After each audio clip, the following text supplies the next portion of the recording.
Здравствуйте, в эфире опять Кинокафе. Здравствуйте, Адис. Здравствуйте, здравствуйте. Рад вас видеть вновь.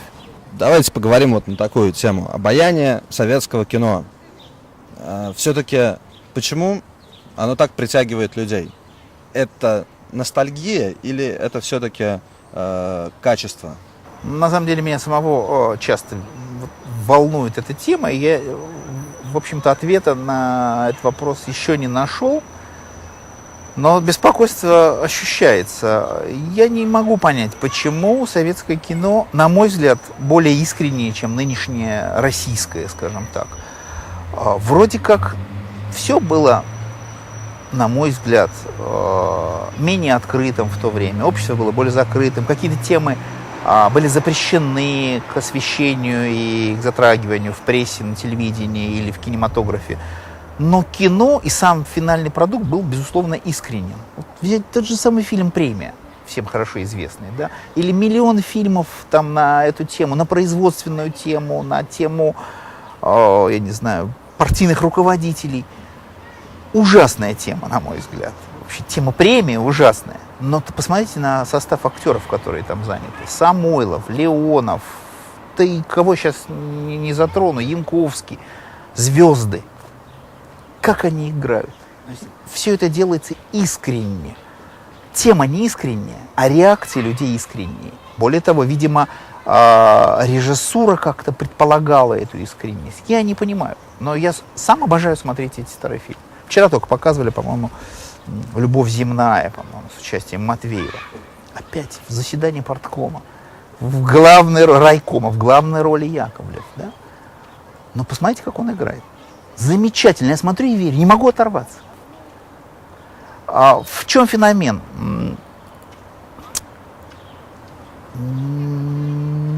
Не могу понять. Чувствую разницу, но ответа на этот вопрос я не знаю. Я сам поклонник советского кино. Если бы мне дали волю, я бесконечно смотрел бы какие-то старые фильмы. Более того, есть несколько каналов телевизионных, по которым часто транслируют старые советские фильмы. Я не могу оторваться от экрана. С удовольствием смотрю эти фильмы. Получаю какое-то нечто, что я не могу получить от российского кино. То есть, в принципе, это отчасти ностальгия, и отчасти это все-таки тот профессионализм, который был. Это не ностальгия. Это не ностальгия, потому что у меня ностальгии по советскому кино нету никакой. У меня ностальгия по той искренности, по тому профессионализму, который я чувствую прямо из кадра в кадр. За счет чего достигалась эта искренность, по вашему мнению? Не могу понять. Я не могу. Ведь вроде все те же самые актеры. Дай бог здоровья, Яковлев сейчас играет в нашем кино, и масса других примеров. Но прекрасные актеры. Нету той искренности в нашем кино. Что происходит? Я не могу понять. В теме ли вопрос, в нынешних условиях. Я не знаю, может быть, общество должно быть закрытым, чтобы эта искренность выплеснулась на экран. Может быть.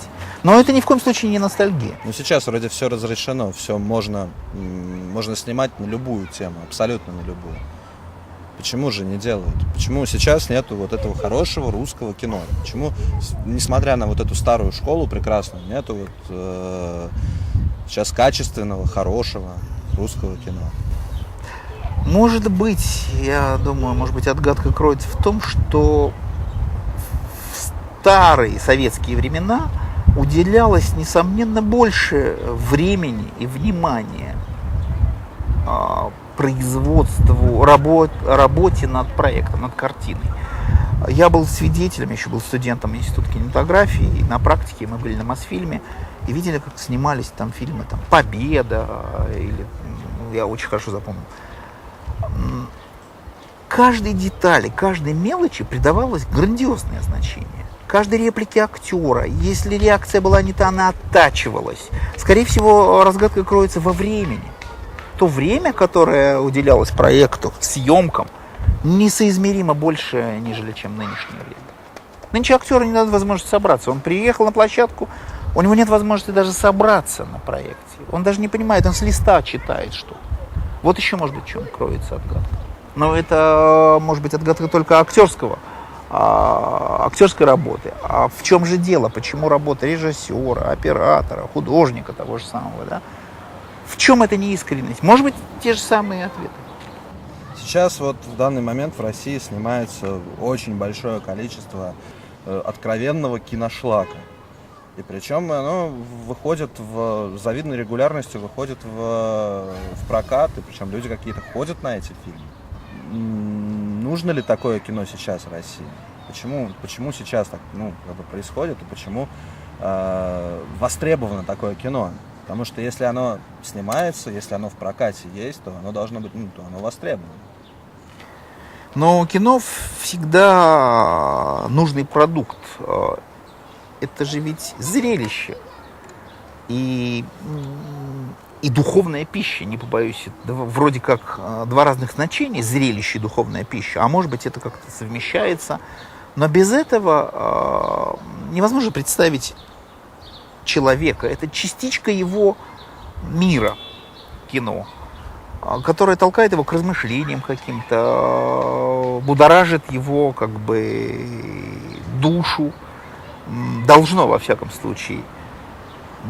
И представить без кино... В общем, зритель всегда тянется в кинотеатр. Равно как он тянется в театры на спектакли, также он тянется в кинотеатры.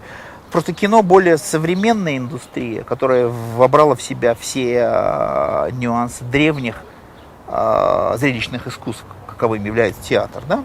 Поэтому это более остро чувствующая индустрия нынешняя. Почему зритель все это смотрит? Вопрос. У него нет другого выхода. У него есть потребность, а ему ничего другого не предоставляют. Ему предоставляют, как ты хорошо заметил, киношлак. Он вынужден этот киношлак смотреть. Но, во-первых, это не его проблема, что ему предоставляют киношлак, а проблема тех людей, которые выпускают этот киношлак. Но тут вопрос. Люди, выпускающие этот киношлак, ориентируются, скажем так, на уровень потребителя, скажем так, невысокий уровень потребителя, чтобы их продукция пользовалась спросом. И замкнутый круг. Они ориентируются на уровень потребителя, выпускают все более и более некачественную продукцию, и в дальнейшем уровень следующих проектов будет еще ниже. На мой взгляд, производители кинопродукции всегда должны малость завышать планку, чтобы...